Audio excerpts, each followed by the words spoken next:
ஆண்டவராகிய இயேசு கிறிஸ்துவின் நாமத்தில் காலை வாழ்த்துக்கள்.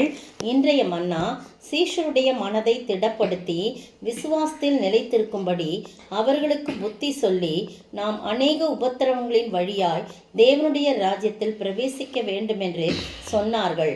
அப்போஸ்தல நடவடிக்கைகளின் புத்தகம் 14ஆம் அதிகாரம் வசனம் 22. பாருங்க, இந்த அருமையான வேளையிலே அப்போஸ்தலனாகிய பவுல் என்ன இந்த காரியத்தை சொல்லும்போது சீஷர்களுக்கெல்லாம் நிறையா அந்த பட்டணத்தில் அவங்களுக்கெல்லாம் சுவிசேஷத்தை அறிவித்து அநேகரை சீஷராக்கின பின்பு லீஸ்திராவுக்கும் இக்கோனியாவுக்கும் அந்தியோகிக்கும் திரும்பி வந்து சீஷரோட மனதெல்லாம் திடப்படுத்தி விசுவாசத்தில் நிலைத்திருக்கும்படி அவர்களுக்கு புத்தி சொல்கிறாங்க. அப்போ எதில் நிலைத்திருக்கணும்? விசுவாசத்தில் நிலைத்திருக்குது ரொம்ப முக்கியம். அப்படியே தடுமாற்றாயிடக்கூடாது, தடுமாறக்கூடாது. பாருங்க, இந்த கப்பல் பிரயாணம் பண்ணும்போது வாருங்கள் அக்கறைக்கு போவோம் என்று சொல்லி ஆண்டவர் என்ன பண்ணுறாரு? இயேசு கிறிஸ்து கூப்பிடுறார். உடனே இவங்க என்ன பண்ணுறாங்க? எல்லாம் ஏறி போகிறாங்க. ஆனால் அப்போ அவர் கப்பலின் பின்னணியில் படுத்து தூங்குறாரு. அப்போ என்ன நடக்குது அப்படின்னு சொல்லும்போது காற்று பலமாக வீசுது, கடல் கொந்தளிக்குது. அப்போ கப்பலே மூழ்கி விடும் அளவுக்கு அப்படி காற்று அடிக்குது.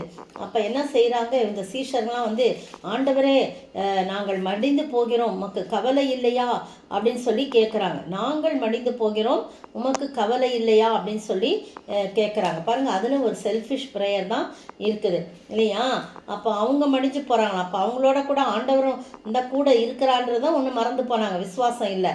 ரெண்டாவது, அக்கறைக்கு போவோம் வாருங்கள் என்று சொல்லி சொன்ன ஆண்டவருடைய வார்த்தையை மறந்து போனாங்க. அது மட்டும் இல்லை, நம்மளும் கூட ஆண்டவரும் தானே இருக்கிறாரு. கப்பல் மூழ்கிச்சுன்னா அவரும் தானே மூழ்கிடுவார். நாங்கள் மடிந்து போகிறோம், கவலை இல்லையா அப்படின்னு கேட்குறாங்க. பாருங்கள், இப்படி விசுவாசம் இல்லாமல் அவங்க செஞ்ச காரியம் எத்தனை காரியமாக இருக்குது. எனவே அப்போ ஆண்டவர் ஏந்திரிச்சு சொல்கிறாரு, காற்றே அமைதியாயிரு, கடலே அமைதியாயிரு அப்படின்னு சொல்லி, இறையாதே அப்படின்னு சொல்லி கட்டளையிட்டோன்னே காற்றும் கடலும் அப்படியே அமைதலாயிடுச்சு. அப்போ இவங்களை பார்த்து கேட்குறாங்க, அற்ப விசுவாசிகளே, ஏன் பயப்பட்டீர்கள்? ஏன் உங்களுக்கு விசுவாசம் இல்லாமல் போயிற்று அப்படின்னு சொல்கிறாங்க. அதனால தான் இந்த சீஷர்களை சீஷர்கள் மனதை திடப்படுத்தி விசுவாசத்தை நிலைத்திருக்கும்படி அவர்களுக்கு புத்தி சொல்கிறாரு இங்கே அப்போஸ்தலனாகிய பவுல். நம்ம அநேக உபத்திரங்கள் வழியாக தேவனுடைய ராஜ்யத்தில் பிரவேசிக்க வேண்டும் என்று சொன்னாங்க. உபத்திரங்கள் வழியாக தான் நம்ம போகணும். அந்த நேரத்தில் நம்ம விசுவாசத்தை என்ன பண்ணக்கூடாது? விட்டுறக்கூடாது. அதில் நம்ம நிலைச்சிருக்கணும் அப்படின்ற ஒரு அறிவுரையை, புத்தியை அவங்க சொல்கிறாங்க. ரோமர் 4:21 பாருங்கள், அங்கே விசுவாசத்தை குறித்து சொல்லப்படுது. தேவன் வாக்குத்தத்தம் பண்ணினதை நிறைவேற்ற வல்லவராய் இருக்கிறார் என்று முழு நிச்சயமாய் நம்பி தேவனை மகிமைப்படுத்தி விசுவாசத்தில் வல்லவனானான். யாரு அப்படின்னு சொல்லும்போது ஆபிரகாமை குறித்து சொல்லப்பட்டிருக்கு. ஆபிரகாம் விசுவாசத்தில் பலவீனமாய் இருக்கவில்லை. அவன் ஏறக்குறைய 100 வயதாக இருக்கும்போது தன் சரீரம் செத்து போனதையும் சாராளுடைய கர்ப்பம் செத்து போனதையும் எண்ணாதிருந்தான். தேவனுடைய வாக்கு தத்தத்தை குறித்து அவன் அவிசுவாசமாய் சந்தேகப்படாமல் தேவன் வாக்குத்தத்தம் பண்ணினதை நிறைவேற்ற வல்லவராய் இருக்க என்று முழு நிச்சயமாய் நம்பி தேவனை மகிமைப்படுத்தி விசுவாசத்தில் வல்லவனானான். அது அவனுக்கு நீதியாக எண்ணப்பட்டது. அவனுக்காக மாத்திரம் இல்லை, நமக்காகவும் அது எழுதப்பட்டிருக்குது அப்படின்னு சொல்லப்பட்டிருக்கு. எனவே நாமும் கூட ஆண்டவரிடத்துல விசுவாசத்திலே நிலைத்திருக்கிறவர்களால் நாம் காணப்படணும். பாருங்க, 1 தீமோத்தேயு 1:2 சொல்லப்பட்டிருக்கு. தீமோத்தேயுவை குறித்து சொல்லும்போது, விசுவாசத்தில் உத்தம குமாரனாகிய தீமோத்தேயுவுக்கு எழுதுகிறதாவது அப்படின்னு சொல்லணும். அப்போது தீமோத்தேயு விசுவாசத்தில் வல்லவன் என்று சொல்லி யார் சொல்கிறா? அப்போஸ்தலனாகிய பவுல் சொல்கிறத நம்ம பார்க்குறோம். அது மட்டும் இல்லை, எபிரேயருக்கு 1 பேதுருக்கு எழுதின நிருபம் 5ஆம் அதிகாரம் 9ஆம் வசனத்தில், விசுவாசத்தில் உறுதியாக இருந்து அவனுக்கு எதிர்த்து நில்லுங்கள். உலகத்தில் உள்ள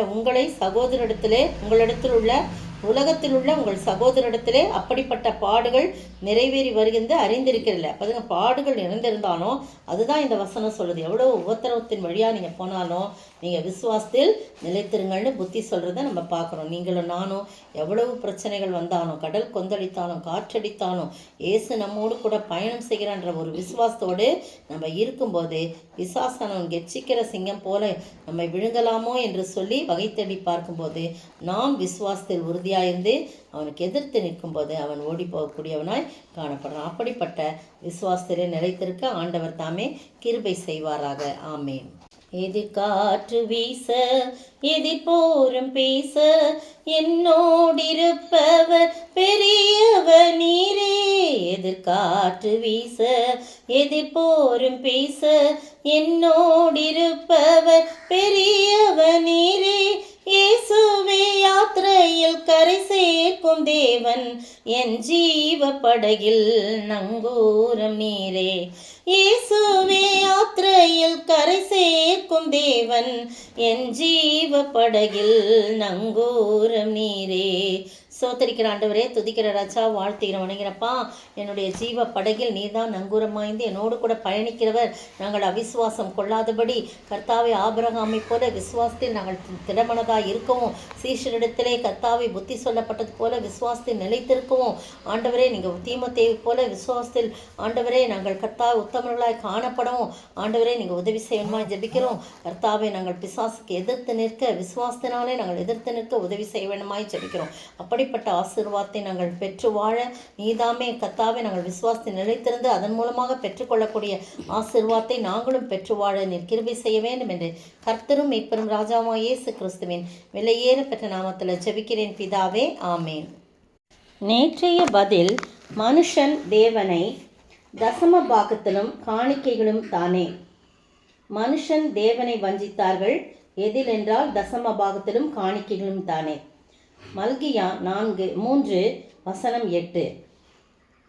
இன்றைய கேள்வி, நீங்கள் யாருக்கு விரோதமாய் எது எப்படியாய் இருக்கிறது என்று கர்த்தர் சொல்லுகிறார்.